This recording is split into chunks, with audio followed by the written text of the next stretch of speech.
गावा सर, आज का प्रेफर्ड पिक कौन सा चुना है आपने? आज का प्रेफर्ड पिक है जो काफी बीटन डाउन है, वो है यूपीएल। यूपीएल का जो लोअर लेवल से जो बाउंस मिला है 550 के, वहां से बहुत ही बढ़िया मिला है।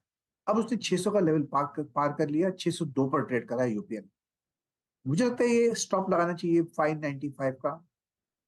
टारगेट होगा करीब 620 का, और उसके बाद 630 भी पॉसिबल है। जो सेटअप है उसके हिसाब से 620 first target, 630 second target. UPL पर ध्यान देना चाहिए, टॉप होना चाहिए 595। ओके, चलिए यूपीएल यहाँ पर एक बाय कॉल है। यूपीएल आया भी है हमारी एक दो बार स्पॉटलाइट में, और एक बॉटम के साइन दिए हैं इसने।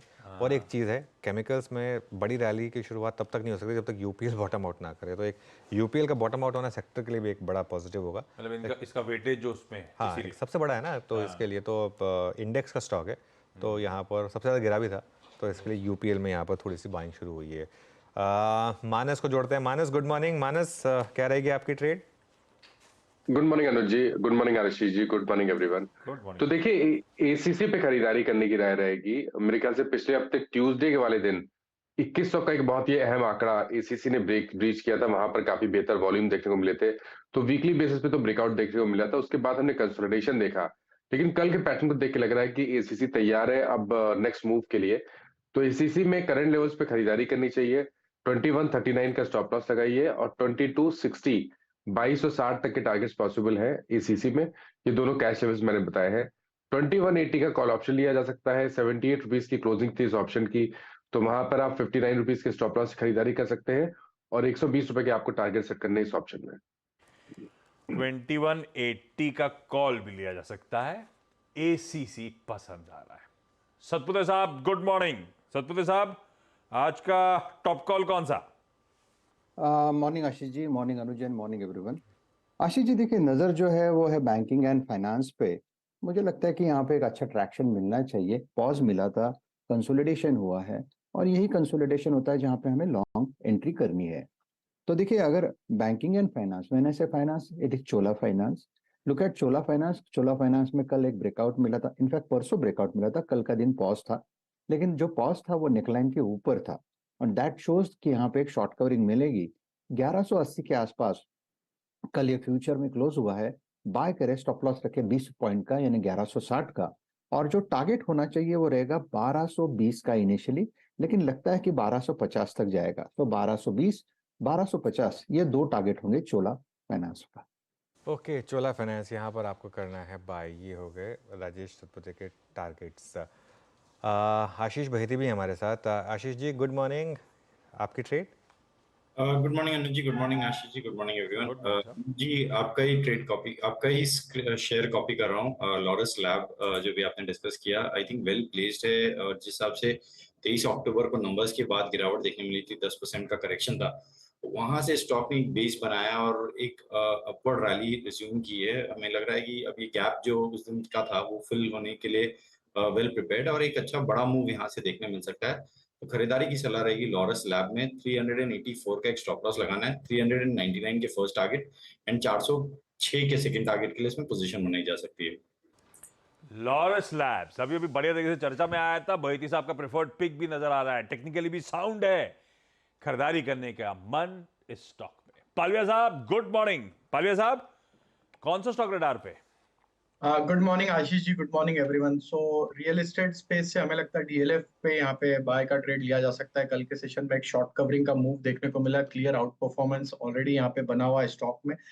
जिस तरीके से हायर हाई लो फॉर्मेशन यहाँ पे मंथली चार्ट पे प्लेस्ड है, ये दिखाता है कि एक सस्टेन बाइंग ये स्टॉक यहाँ पे डिस्प्ले करते हुए दिख रहा है।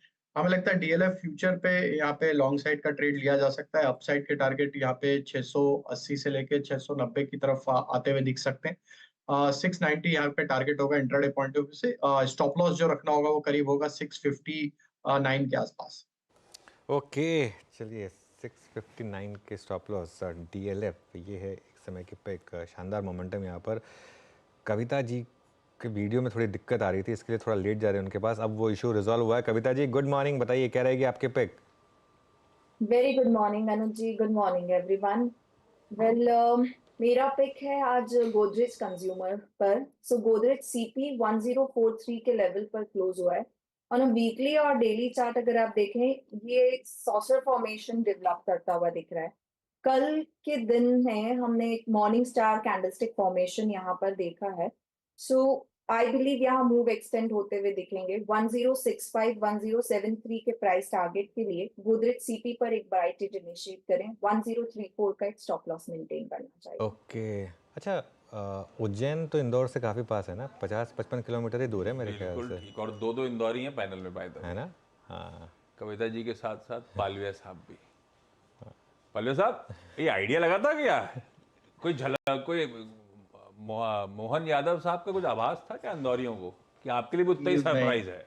ये बिल्कुल सरप्राइज है आशीष जी। किसी को भी भनक नहीं थी कि इस तरीके से नाम, नया ही नाम निकल के आएगा।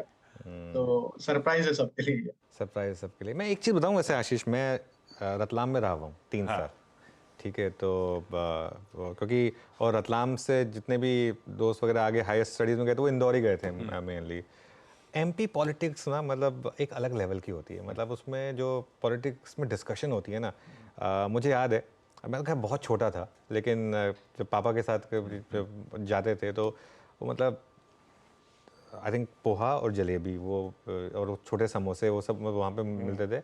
उसके आसपास ही डिस्कशन होता था और 90% डिस्कशन पॉलिटिक्स पे होता था और 10% डिस्कशन क्रिकेट पे होता था। बस यही 2 चीज़ें डिस्कस होती थी और कुछ डिस्कस नहीं होता था। मतलब काफ़ी मतलब इंटरेस्टिंग है। मतलब मेरे ख्याल से अब पता नहीं वही वाला माहौल है या नहीं है वहाँ पर वैसे, लेकिन काफ़ी आज मेरे ख्याल से हर कोई यही चर्चा कर रहा होगा कि कहाँ से एकदम से नहीं, कविता जी, माहौल तो यही है ना, अभी भी ऐसी माहौल है ना? नहीं, वही माहौल है आशीष जी, बिल्कुल। तो I am sure Kavita ji तो इंदौर में ही डिस्कशन हुआ होगा। कविता जी आपको बताएंगे अब मामा जी का अगला मामा जी का क्या होगा। कविता जी क्या होगा? आई डोंट नो मामा जी का क्या होगा। इतना मैं जरूर कहूंगी कि पोहा जलेबी के साथ डिस्कशन क्रिकेट का भी होता है पॉलिटिक्स के साथ। बिल्कुल। मेरे इनफैक्ट स्कूल की एक थोड़ी सी छोटी मिनी एलुमनाई मीट इस समय रतलाम में चल रही है। मैं मिस कर रहा हूँ उसको कि मतलब कभी मौका मिले रतलाम जाने का तो मुझे बहुत मज़ा आता है वैसे। चलिए, अरे वाह, गौरांग सर आपको आपकी स्क्रीन पे नजर आएंगे। प्रणाम, सुप्रभात महोदय। आपको कौन से संगठन इस समय पसंद आ रहा है? कौन सा संगठन आपको इस समय पसंद आ रहा है? बहुत बहुत धन्यवाद आशीष आपका, और आप सभी को सादर प्रणाम और शुभ प्रभात हमारे तरफ से। तो संगठन में हमें, जैसे अभी मेरे ख्याल से बैंकिंग क्षेत्र की, वित्तीय क्षेत्र की बात हो रही थी, और हमें लग रहा है कि सरकारी बैंकों का जो गुट है वो अपने आप को काफी बेहतरीन तरीके से तैयार कर रहा है ऊपर की तरफ के दायरे पर जाने के लिए। और जिस प्रकार से 600 के पार स्टेट बैंक ऑफ इंडिया का शेयर निकला है, कल 614 के आसपास बंद आया था स्टेट बैंक ऑफ इंडिया का। यहाँ पर हमें लग रहा है कि सरकारी बैंकों का जो एक गुट है वहां पर एक सभी ऐसे तो 4 या 5 बैंक है आशीष जो काफी सक्षम और मजबूत दिखाई दे रही है दूसरी तिमाही के नतीजों के पश्चात, लेकिन ये bank state bank of India में लग रहा है कि बुनियादी तर्क के आधार पर खरीदारी बिल्कुल बनती है। हमने इसके ऊपर चर्चा भी की थी पहले, और जो लक्ष्य है उसको ऊपर की तरफ किया है हमने नतीजे देखने के बाद। 720 से लेकर के 740 के लक्ष्य लंबी अवधि के लिए हमें नजर आते हैं। रखिए स्टॉक को भी रडार पे। क्विकली आज के टॉप कॉल्स का रैप